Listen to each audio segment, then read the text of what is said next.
बहुत बड़ा संगठन है जो हर छोटे या शहर के तक वो पहुंच चुका है और उसी के निमित्त आज ये लघु उद्योग भारती के और सभी के प्रयासों से ये कार्यक्रम आयोजित किया जा रहा है और हम सब आज यहाँ पर उपस्थित हुए हैं। ये मैं आपसे आग्रह भी करूँगा कि आने वाले 3 दिन तक जो यहाँ पर उपस्थित रहेंगे और अलग अलग सत्र के अंदर अलग अलग जो सेशन होंगे उन सेशनों के अंदर हमें बहुत कुछ सीखने को मिलेगा। अभी मुझसे पूर्व वक्ताओं ने आपको बहुत कुछ जानकारी भी दी। आज एक्सपोर्ट के संबंध में भी आपको जानकारी मिली कि एक्सपोर्ट के लिए हमें कौन सी क्वालिटी के ऊपर कितना ध्यान देने की आवश्यकता है, कौन सा रिड्यूस होना चाहिए, कौन सा नहीं होना चाहिए। ये सारी चीज़ें हमें आने वाले समय में पेश करनी पड़ेगी और आज वो समय है कि एक समय था जिस समय देश के अंदर कृषि के अंदर हम दूसरे देशों के ऊपर निर्भर थे, हम इंपोर्ट किया करते थे, लेकिन आज देश के अंदर हम उस स्थान पर खड़े हैं किसानों की मेहनत से, हमारे जो साइंटिस्ट हैं उनके रिसर्च से और नई टेक्नोलॉजी हो या जिस तरह से काम किया गया। आज उत्पादन की दृष्टि में हम खाद्यान्न के अंदर सरप्लस हैं। ये सब किसानों की और उनकी सबकी मेहनत की वजह से हम आज सरप्लस हुए। लेकिन अब वो समय आ चुका है कि हम नई तकनीकी को अपनाते हुए नई टेक्नोलॉजी का हम किस तरह से इस्तेमाल करें कि हमारे किसान को उसका टेक्नोलॉजी का भी लाभ मिले। और सरकार की तरफ से लगातार प्रयास किए जा रहे हैं और मुझे बताते हुए प्रसन्नता है कि जब से देश के प्रधानमंत्री आदरणीय नरेंद्र मोदी जी प्रधानमंत्री बने उसके बाद कृषि के ऊपर विशेष ध्यान केंद्रित किया गया, विशेष ध्यान दिया गया। 2013 से पहले मैं आप सबको अवगत कराना चाहूँगा, कृषि का बजट जो था वो भी कम था। कृषि का टोटल बजट था वो लगभग 23,000 के आसपास था, 23,000 करोड़ रुपए, 23,000 करोड़ रुपीस के आसपास था। और आज जो बजट है वो बजट 1,32,000 करोड़ है। 1,32,000 करोड़, यानी कि कितने टाइम्स बढ़ गया? 6 टाइम्स वृद्धि हुई है। ये स्पष्ट दर्शाता है कि जो 23,000 करोड़ रुपए कृषि का बजट था वो 1,32,000 करोड़ रुपए बजट गया। तो इसके पीछे स्पष्ट है कि प्रधानमंत्री जी की मंशा है कि हमें किसानों की इनकम डबल करना है, तो उसके लिए किसानों को सपोर्ट भी करना पड़ेगा। सिर्फ किसान किसान किसान कहने से काम नहीं चलेगा, किसान के लिए कुछ करने की आवश्यकता होगी।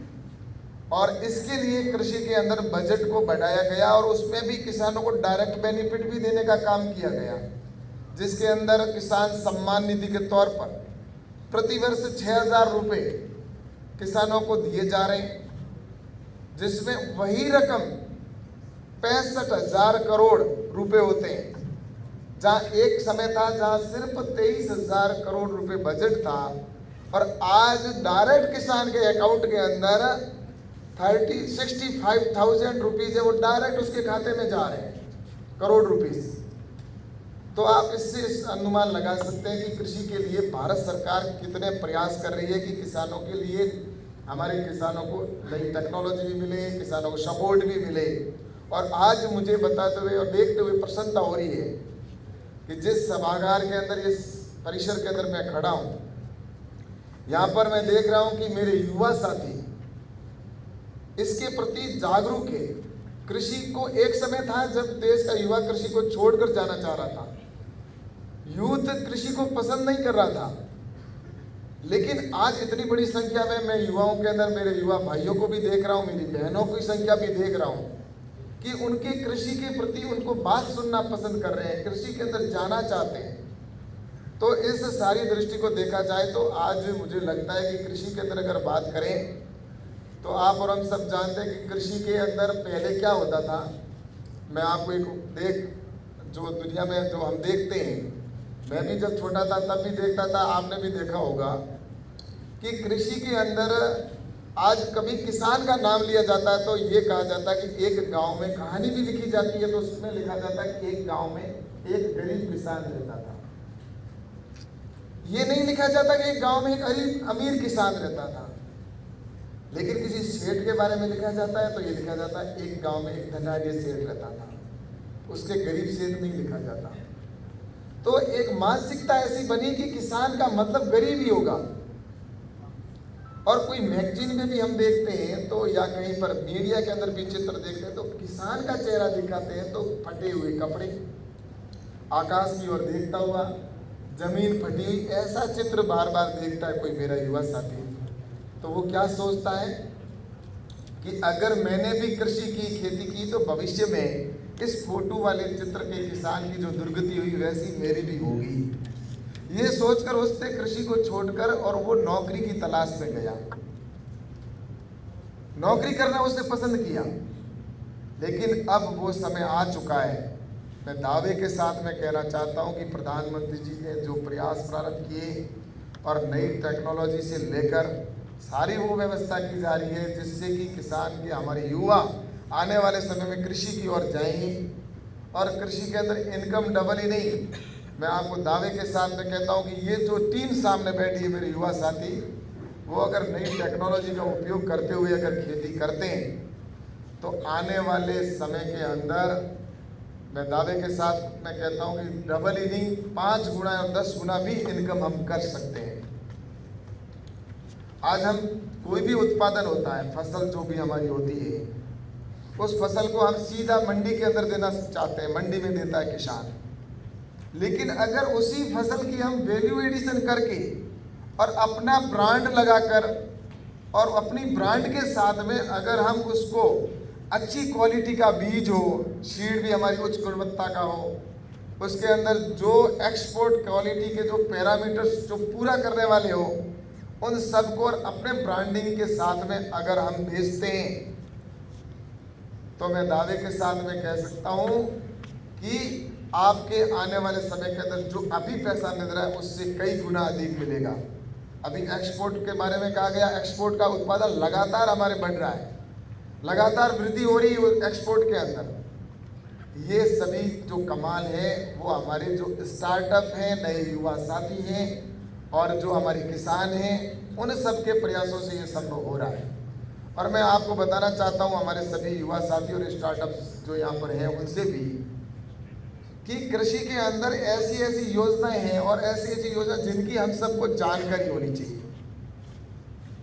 बात यहाँ पर मैं खड़ा होकर मंच पे कह देता हूँ कि हम इनकम डबल कर लेंगे, ट्रिपल कर देंगे, 4 गुना कर देंगे, लेकिन युवाओं को आज आवश्यकता है अगर तो उसके लिए उनको फंड कैसे अवेलेबल हो, जैसा पहले कहा गया।